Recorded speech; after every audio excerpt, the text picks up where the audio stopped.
Hello everyone, today I am here to film another recent reads video. My recent reads videos are exactly that, books I've read recently.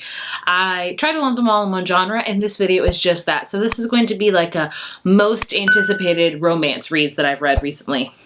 That's a mouthful, but I am talking about 5 romance books that I was very highly anticipating at the beginning of 2021. There's a lot of them that are not out yet, but I hope that's okay. I had early access to them via NetGalley, which if you don't know, NetGalley is an ARC site where you can get advanced readers copies. You can either get approved or denied. Trust me, I get denied plenty, but yeah, I just thought this year I'm gonna read ARCs in advance, just read what I wanna read, mood reading, and I thought, you know, hey, maybe this will help you maybe in a couple months time when some of these books come out if you wanna pick it up or not. The books I will be talking about today are Second First Impressions by Sally Thorne, Act Your Age Eve Brown by Talia Hibbert, People We Meet on Vacation by Emily Henry, Twice Shy by Sarah Hoggle, and The Soulmate Equation by Christina Lauren. These videos, I tell you what the book is about, what I thought about it, what I liked, what I disliked, and my rating. They're gonna all be spoiler free, they're gonna be quick and to the point, and timestamps will be down below in case you wanna hear about one particular book. Let's get into it. So the first book I'm talking about today has not come out yet. It comes out in like a month, so it's close. And that is Second First Impressions by Sally Thorne. If you don't know, she wrote The Hating Game, which is a very popular romance book, my favorite romance book of all time. Her first book went over so well. It's very popular here on BookTube. Her second book, 99% Mine, did not go over so well. So I think a lot of people are very mixed about this with good reason because, you know, of how the second release went. And I have to say, I actually really enjoyed her third book. It comes nowhere near close to her first book, The Hating Game, but I thoroughly enjoyed it. So this book, we follow a character named Ruthie who works at like this retirement village. She's like the secretary, but her boss goes away. So she's kind of the boss for a while. And she also, you know, she's an old soul. She has glasses like on a necklace. She wears a lot of cardigans. She dresses kind of old-fashioned, if you will, and basically one night when she's out getting gas for one of her clients or one of the people that live in the retirement village, this really hot motorcycle guy mistakes her for like an old lady, and he's like, oh wow, you're not an old lady, you must be going to like a Golden Girls party. So obviously it's like off to a wrong foot. Comes to be that this guy Teddy is actually the son's owner of the retirement village, and so he gets a job there and they become friends and feelings emerge from that. So this is a really cute kind of friends to lovers romance about a blossoming romance, and it was just adorable. It's very sugary sweet. Both characters you really enjoy. There's no like an animosity between them like The Hating Game where it was really fueled by hate to love romance, but I really like this. It's a cute book. It's one that you're just gonna make you smile, have those hard eyes and things like that. So I ended up giving it 4. I liked it. I think if you did not enjoy her previous book, 99% Mine, I would give this one a chance because I actually really enjoyed it. Next up is one that is already out, so that's good. And that is Act Your Age Eve Brown by Talia Hibbert. This is the third and final book in the Brown Sisters series that she has written. The first 2 are right here. So each of the books follows one of the sisters. The first book was Chloe, the second book was Danny, this one is Eve. So Eve's the youngest and she really struggles with what she wants to do in life. She doesn't really know, so her parents kind of force her like, hey, you know, move out, get a job, like decide a career, because she always is dabbling in careers. And somehow through a turn of luck, maybe bad luck, she gets a job as like a chef at this local bed and breakfast, and her boss is Jacob, and they do not get along. He's also autistic, so this does have some great autism rep, which I really enjoyed because that's near and dear to my heart. You can honestly tell it's a hate to love romance. It's cute. All of these books in this series are cute. It's a perfect time to binge them all since they're all released now. I know a lot of people ask, do you need to read these in order? I don't really think you need to, but it would be beneficial if you did, just because you do see the sisters and their significant others throughout the series, and so that might spoil it for you if that makes any sense. So I would recommend reading these series, and I would recommend reading this series in orders because you just get to know the sisters each in their own individual way with their own book. And I still don't know which one is my favorite, honestly. It's so hard to say, but this one was just super cute. I loved Eve. I loved Jacob. I loved their, you know, hate to love chemistry. I was all about that. I gave Eve Brown a 4 out of 5. Super cute. Doesn't disappoint. I think I've given every book in this series a 4 out of 5. Moving into perhaps my most anticipated romance of the entire year is People We Meet on Vacation by Emily Henry. This one comes out in May 11th, and so I'm reviewing this like 3 months early. I apologize, but I just really wanted to read it. I really wasn't gonna wait till summer, but you know, it was dreary outside. I needed a book that could lighten my spirits and get me out of a slump, and it did just that. So if you don't know, Emily Henry writes a lot of YA contemporary books, and I actually do not enjoy her YA contemporary. I've read Love That Split the World, and I did not like it at all. So when she released her book Beach Read last year, I was like, oh, this book sounds so good, but I'm so hesitant because I didn't enjoy her YA book. Don't let that stop you, because Beach Read was one of my favorite romances of last year. Like, it was amazing. So needless to say, I was very much anticipating her latest release, People We Meet on Vacation. Oh, this one did not disappoint whatsoever. I gave it a 5 out of 5. Wasn't surprised in the slightest that I gave it a 5 out of 5. So her first book, Beach Read, her first adult romance, was really a hate to love kind of romance. This one is a true friends to lovers romance. Follow Poppy and Alex. I mean, this book kind of goes all over the place time-wise. So Poppy and Alex met when they were freshmen in college, and they did not hit it off. They are very, very opposite. Poppy is full of life, wants to travel, she has a quirky sense of fashion, just all those things. And Alex is kind of, you know, he knows his course in life, he knows what he wants. They both actually meet, I think, at the University of Chicago or University in Chicago. I don't know, I'm sorry. But they both learn that like they're from like 2 towns that are really, really close together, small towns in Ohio. And, you know, he wants to move back there and start a family and things like that. And Poppy's like, no, I want to like travel, do things. But somehow they become the best of friends, and they decide, you know, he's like, you know, I don't want to travel as much as you. I can give you like a week or something.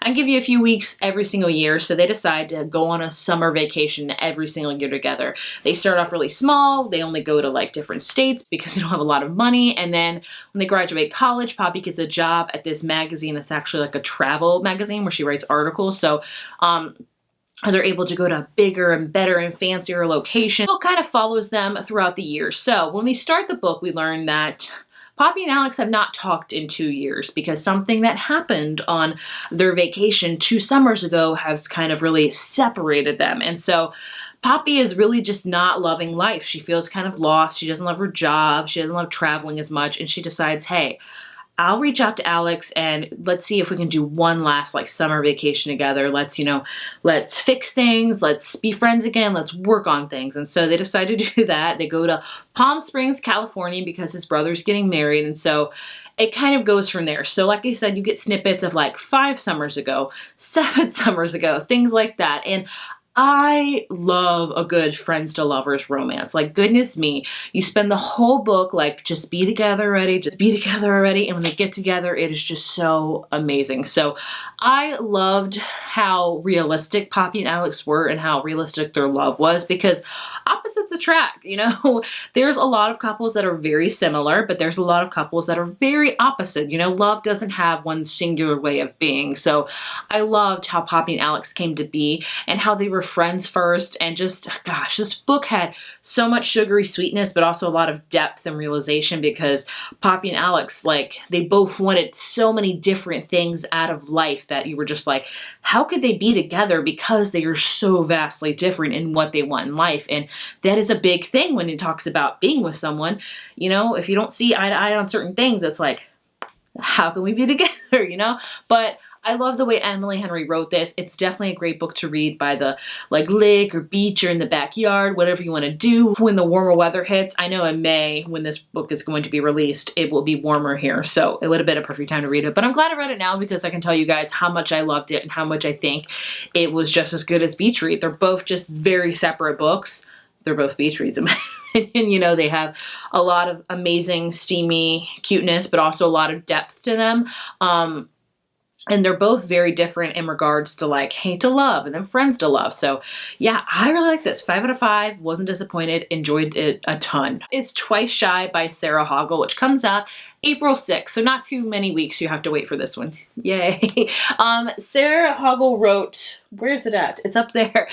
You Deserve Each Other, which I read last year and really loved. It was one of my favorite romances of the year. It was a true hate to love romance. This one's kind of similar as well as far as like the tropes with it. This book we follow a character named Maybelle, which is about as southern as they come. And she works near Pigeon Forge. Is that in Tennessee? I think it's in Tennessee. I'm so sorry if it's not. Works at like this kind of resort, and she just really does not enjoy her life. Like, she works this job which she hates. She has these fake friends that, you know, Mabel knows they're really not her friends. They're kind of horrible, and she's just like, this is not a great life. And so one day she gets a visitor at work, and they're like, hey, your great Aunt Violet died. And she's like, oh my gosh, that's horrible. She hasn't seen her in many, many years because her mom kind of loathes her aunt and things like that. But Mabel always remembers really spending this amazing summer with her aunt when she was really, really younger and really bonding with her. So the lady's like, hey, your great aunt died, but she left you her whole estate. And it's a huge estate. Like, it's like 30 acres with this huge, like, kind of old school mansion on it. And Mabel's like, yes, this is my ticket out of here. I'm done. So she goes to this estate, and what she remembers as a young girl, this beautiful, sprawling, you know, big estate that was pink and beautiful, is really kind of old and dilapidated and full of like hoarding kind of stuff that her aunt has gotten inside. And she also learns that there's a groundskeeper there that has a cabin named Wesley. And when she meets Wesley, the lady that informs her that her great aunt died, is like, oh yeah, by the way, she left you both 50-50 of the estate. So they're like, oh. So they fight over what they want to do with the estate and things like that. He wants to turn it into an animal sanctuary. She wants to turn it into a hotel that her, like, this house used to be a hotel way back in the day. So they kind of fight over it, and basically it's a book about them fixing up this house. Like, they have to clean it out, they have to get rid of all the stuff because their aunt like bought a lot of different things, like she kind of hoarded, honestly, and they have to clean it. It's like 3 floors, and through the course of it, you know, they become friends. And of course, you know, it was first a kind of hate to friendship, then a friendship to lovers kind of thing. And it was cute. It's a lot different from You Deserve Each Other, in my opinion, where that book was all about relationship falling apart and maybe coming back together if both parties are willing to work on it. This one is about really meeting someone and not the best of circumstances, but becoming their friend, and then realizing, hey, maybe I have feelings for this person. It was super cute. If you like books where it's kind of about an old school house and they have to fix it up, and also Wesley is a very sugary sweet. There's a lot of depth to him. They also talk a lot about anxiety and like panic attacks in this book as well. So I enjoyed it. I give it a 4 out of 5. I did not enjoy it as much as You Deserve Each Other. I think I just like that one more because the relationship was already established, and I love just kind of going into a relationship, the nitty gritty of it. But this one was just, it was cute. I think, you know, if you didn't like her first book, which, by the way, I'm one of the few that really love that book. A lot of people don't like it. I still think you would like this one. It was cute. I enjoyed it. Again, a 4 out of 5. And the last book that I finished recently is the Soulmate Equation by Christina Lauren. This one comes out on May 16th. So again, like 3 months early. I'm sorry. But Christina Lauren is an author duo I have read, like, I think this is my 10th book I've read by them, which, by the way, makes me think, is it time for an author's video of Christina Lauren where I talk about all of her books? Let me know if you want that. Comment below. But Soulmate Equation is their latest one, and this one follows single mom Jess, who is a mom to 7-year-old Juno, and she doesn't have a lot of time for love in her life. She is busy with her job. She's like a statistics, I always have a hard time with that word, like mathematician. She's really good with numbers, I'll just say that. I can't get on board with that because I'm so terrible at that. But and she lives like kind of near her grandparents who helped raise her and are also helping, you know, raise her daughter.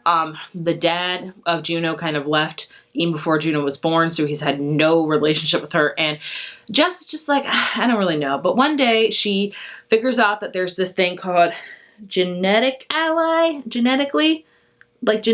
something like that. It's an app or it's a site. It's a program that take spit samples and they will, you know, get you matched up with somebody, and they have different levels of match. So it's very much similar to The One by John Mars, if you've read that. That is a mystery thriller, but it does read like a soap opera.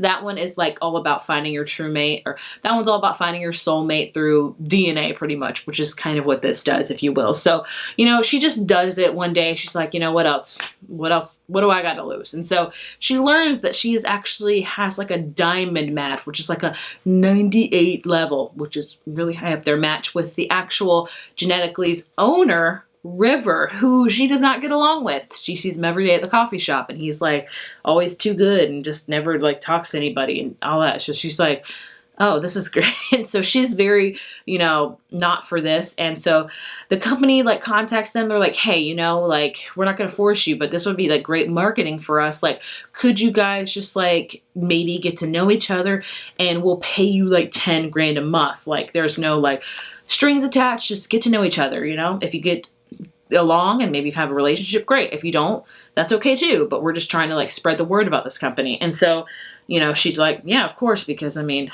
10 grand a month.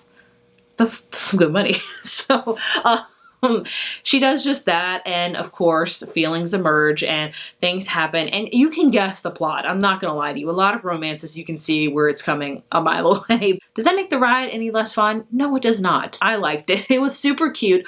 I loved how they featured, you know, a single mom to an amazing 7-year-old girl, and how she had a relationship with her and how she was very hesitant to bring somebody in that because it's very particular with kids. And I have a lot of friends that have had relationships with, you know, guys with kids before or women with kids. And it's, you know, it's a hard thing to navigate because you want to do right by all parties. So it was cute. I really enjoyed it. I gave it a 4 out of 5. It's definitely like a hate to love romance. That's one of my favorite tropes. That is my favorite trope, but it's one of my favorite tropes that Christina Lauren does. So yeah, I don't know. It's not my favorite by them. I have a few favorites that I just love, but it's definitely up there. I enjoyed it. I think it's great if you like the whole kind of scientific thing of like genetics and like discovering if you're really compatible with someone and things like that, if you can trust a test or not. But I liked it. I thought it was super cute. So yeah, be on the lookout for that coming out in May. There were my feelings on 5 upcoming romance reads that I think you should check out. I enjoyed them all in different ways. Like, I can't tell you right now which one is my favorite. Okay, I can. It was People Meet Me on Vacation by Emily Henry, but honestly, I don't have a least favorite. I enjoyed them all. So I would recommend checking out all of these coming out soon. We have some coming out.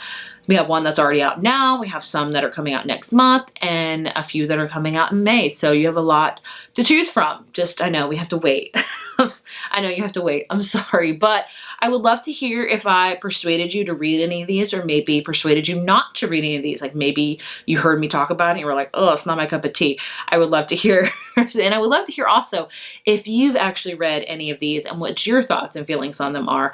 Either way, I hope you enjoy this. If you like this kind of format of recent reads where the books aren't quite out yet, but you know, you still get to hear my thoughts in them, please let me know, because I will definitely do that, because I got a lot of books on NetGalley. Like, I'm behind. I would love to know. Thank you guys so much for watching, and I will see you in my next video. Bye.